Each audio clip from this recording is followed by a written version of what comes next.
Okay, so here's our warm-up problem for today. I want you to give this a try first. That's just pausing the video, giving this problem a shot, then I'll walk us through it. Okay, so this question just tells us we've got a 100 milliliter solution, contains an unknown concentration of sulfate. So I want to know how much sulfate there is. So we add an excess of barium chloride to that solution, and we get 476 grams of barium sulfate are generated from it. We want to know what the molarity of the sulfate ion is in the original solution. So we just need to make sure we can connect adding barium chloride. How does that relate to how much barium sulfate we have?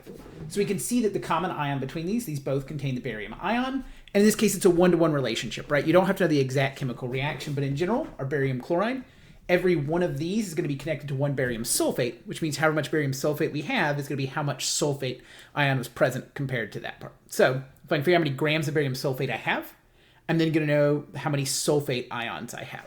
Sorry, grams to moles, and then I can figure out how many moles of sulfate, which will then give me my molarity, because that's what I need to be able to find out my concentration. So we have 0.476 grams of barium sulfate. Remember, we want to know about the solid we made, so it would be incorrect to put all that grams of barium chloride, because barium chloride is just what we added to do this. You don't ever actually have to use the barium chloride in your calculation. So the molar mass of barium sulfate is 233.38 grams of barium sulfate per 1 mole of barium sulfate. So that gives us our moles of barium sulfate. It's then good to note that every mole of barium sulfate contains 1 mole of the sulfate ion. And from there, you do some math with that, you get 0.002040 moles of sulfate.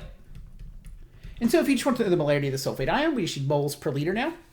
And so we have 0.002040 moles of our SO42- divided by its volume, which is 0.100 liters.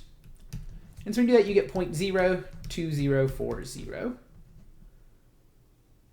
molar. Or actually, I'm limited by my grams of barium sulfate measurements. That's really be 0.204 molar. Or you could say 2.04 times 10 to the negative second molar. Also, both of those would be fine. I gotta probably just go with this, but the bottom is also okay.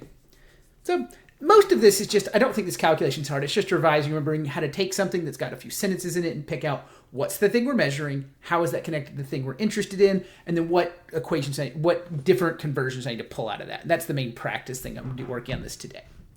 So hopefully that went well.